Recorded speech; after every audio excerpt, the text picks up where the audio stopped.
Okay, before we get everything going, I just want to have a huge shout out and thank you to everyone who donated on my live stream this past Saturday. Because here in Houston, of course, you know, in Texas, we had the winter storm come through and there was a lot of craziness going on. And so we did raise some money to donate to the Houston Food Bank and provide meals for families throughout the city. And so I just want to thank you guys for that, as well as thank you for allowing me to hit 600 subscribers.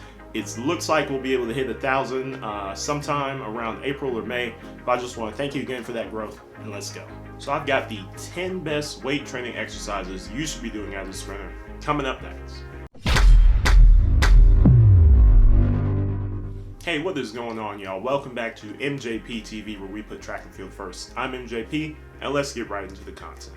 So the common thing about most of these exercises is that they'll be working on your posterior chain. So what is your posterior chain? Well, your posterior chain are the biggest and strongest muscles in your entire body. And so the primary muscles that are a part of the posterior chain are your hamstrings, your glutes, your spinal rectus, which is basically your lower back. And then some of the secondary muscles are your calves, your traps, and your external obliques. And so, like I said, for most of these exercises, they're going to be working on developing this posterior chain, as well as creating the adaptation within your nervous system to react. So let's go. Okay, so the first exercise you should be doing as a sprinter in the weight room is the Olympic lifts. And so the Olympic lifts consist of the snatch, the clean, and the jerk. And so I would say out of these three, make cleans your priority, as well as I know most people do a clean and jerk. I would say to make the jerk a separate exercise from the cleans, maybe a little bit later in your workout, just depending on how it's set up. And so what these Olympic lifts help you do is they help you develop and produce your maximum amount of force in a short amount of time. And so this really helps with acceleration and of course power generation. And it mostly trains your nervous system to respond explosively compared to just working on a single muscle group, but it does really help strengthen your posterior chain. And so it also increases your movement efficiency, which will help with your coordination. And so of course this power is generated from your lower body exploding up. And so I would recommend that if you're a young athlete, to learn the technique first before you start adding weight on. And so you can do this with a broomstick or whatever you can find, and just I'll have some clips going on here of the proper technique of how to do a clean.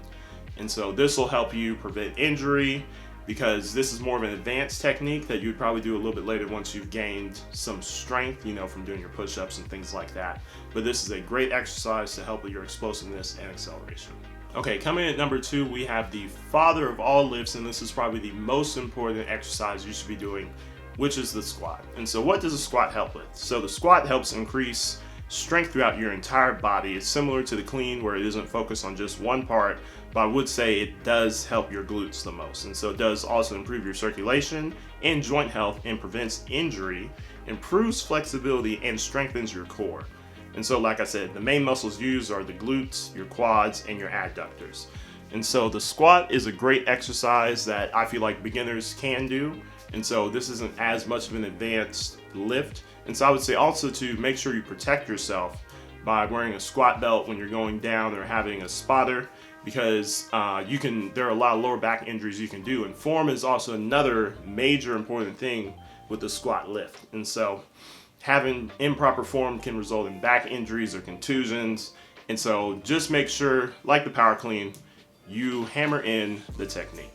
Okay, next coming at number 3 is the bench press and the incline press. And so some of the benefits of this exercise for you is it's going to work on your pecs / chest, your shoulders / deltoids, and your triceps. And so these are all vital when it comes to sprinting because of your arm stroke. And I feel like a lot of sprinters will have undeveloped upper bodies because they think, oh, I just need to have strong legs and I'll be able to run fast. Not realizing that arm stroke is probably the second most important thing when it comes to sprinting mechanics outside of your body position. And so by doing bench press and incline press, and then the incline will add an extra dimension of difficulty and help develop those muscles quicker, you can see dramatic improvement in your performance. And so by developing this upper body strength, it helps with power generation, especially on the downswing of your arm, and then recovery on the upswing. And so the stronger you are up here, the more power you'll be able to generate. Time out. If you have not already, make sure you like the video, subscribe to the channel, and share the channel with someone you think would enjoy my content or just find it useful. I would really appreciate it. And if you haven't already, make sure you follow me on IG and Twitter at MJPTV0. Links will be in the description, as well as check out the MJPTV hoodie. It'll be down in the description as well.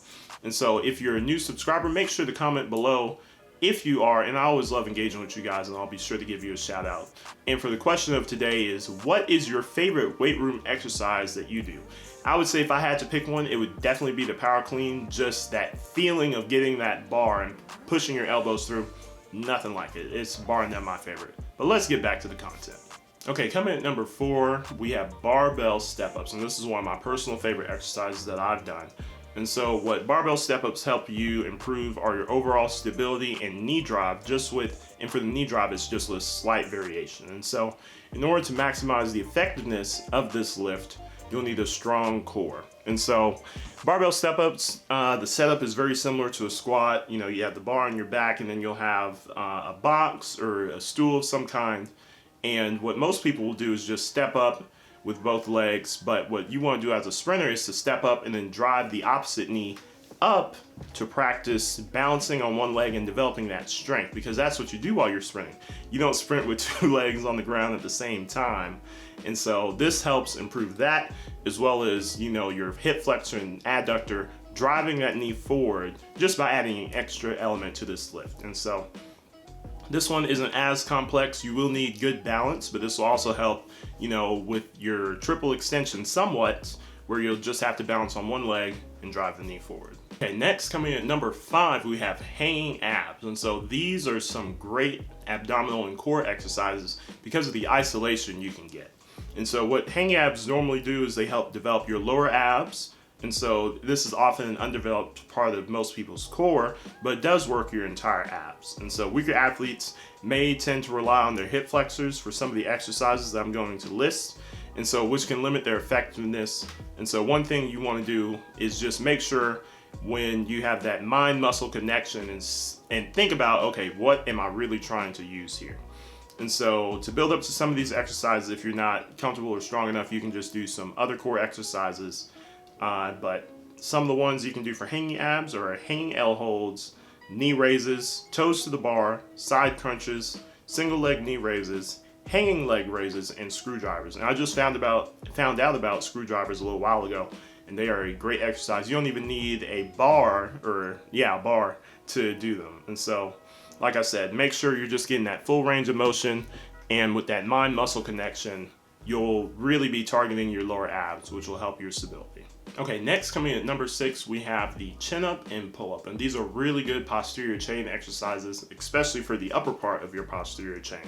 And so what the pull-up position is where you're pulling yourself up with the bar with your hand facing away from you, compared to the chin-up position where your hand is facing towards you while you're pulling up. And so both of these exercises work very similar muscles, but there are some minor differences on the muscles they mainly focus on. And so pull-ups mainly work on your lower traps and lats, compared to chin-ups working on your biceps and pecs a little bit more.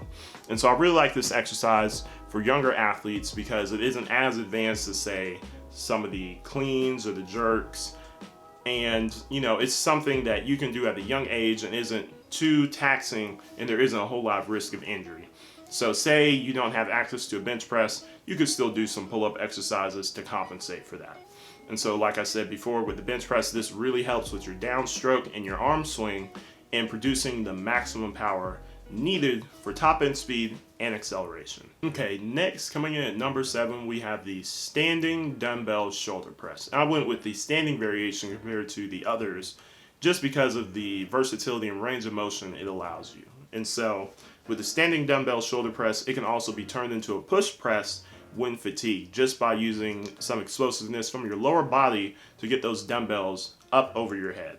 And so it also allows for a greater range of motion compared to, say, a barbell shoulder press or a seated shoulder press. And so this is because of the arcing motion you can do with the dumbbells, which you can't do with a barbell, and is somewhat restricted when you're seated. And so I would say for an alternative, if you don't want to use those, there are a lot of shoulder press machines in gyms.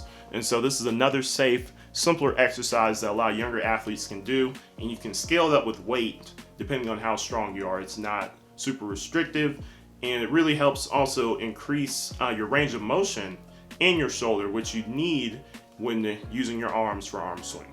Okay, next coming in at number 8, we have glute ham raises. And this is one of my favorite exercises you can do as a sprinter because it focuses, like it's in the name, on your glutes and your hams. And so this is another really good posterior chain exercise. You think the posterior chain is important in running. I'm not sure. But it works on lengthening and strengthening your hamstrings. And so one thing that's really important with this is to make sure your setup is correct when you get in the glute ham machine. And so I have some video playing here in the background to show you proper setup. And so you just want to make sure that you also use that mind muscle connection here with this exercise, because oftentimes people will try and rely on their lower back a little bit too much instead of relying on their glutes and their hams. So really visualize and use your mind, say, hey, I want to put this tension here on my glutes and my hams compared to your lower back. And so this is also a scalable exercise, and so you can do it with weight or with resistance bands to help increase difficulty if it becomes too easy when you're, compared to when you were beginning. And so this is a really good exercise, and it will also help prevent injury because of the lengthening of the hamstring. And so an alternative for this exercise, if you don't have a gym, is to do Nordic hamstrings. And so Nordic hamstrings are a really good recovery and injury prevention exercise for your hamstring. So I'll have some video playing here in the background. So even if you don't have access to a gym, you can do this exercise. Okay, next coming in at number 9, we have barbell hip thrusts. And so I chose the barbell version just because of the increased weight you can get compared to, say, a dumbbell or a kettlebell hip thrust. And so it's really good for developing strength in your glutes, which produces your power while running. And so this is another really excellent posterior chain exercise. And it's normally an accessory lift to complement your squats, your cleans, and your snatches. And so one thing about the hip thrust is to make sure that you have a mat or something to, buffer between you and the bar. And make sure when you are doing your hip thrusts that when you come up to the top, you do squeeze your glutes and contract them so that way you get the full, benefit of the exercise. Often people will just try and stroke up and down instead of holding that just for a little bit. And this is when I tell you, this will help you sprint so much faster just because of the contracting motion of your glutes is the same as what you do while you're running. Okay, next at number 10, which is last but certainly not least, we have the trap bar deadlift. And I chose the trap bar deadlift over something like a RDL, which is the Romanian deadlift, because of the athletic position that you push yourself in. And so the trap bar deadlift is another posterior chain exercise. Like I said, it's pretty important. But it's more of a push pattern exercise by pushing through the ground to generate force. It has a very similar motion to the squat, but it's mainly working on pushing the hips all the way forward from the ground. And so with the trap bar grip, it allows for heavier weight and is beginner friendly. And so compared to a Romanian deadlift or a sumo deadlift, this one is user friendly and beginner friendly. And so this isn't as advanced of an exercise. I'll have some images of a trap bar up here. And so this also complements your cleans, because if you think about it, when you're bringing for a power clean or a hang clean, you have to bring the bar up very similar to what you would do in the deadlift. So it helps incorporate all those other things and works really on those big posterior chain muscles, and is an excellent choice to add to your strength program. Okay, and for a bonus for you guys, this is an exercise you don't need a gym for. All you need is a med ball. And so we're going to be talking about the different med ball exercises and their benefits. And so one thing is you can do med ball slams, med ball throws, and med ball leg lifts. And so the slams are really good core exercises and upper strength explosivity exercises. And so this will help with power generation and acceleration, like some of the other exercises I mentioned before.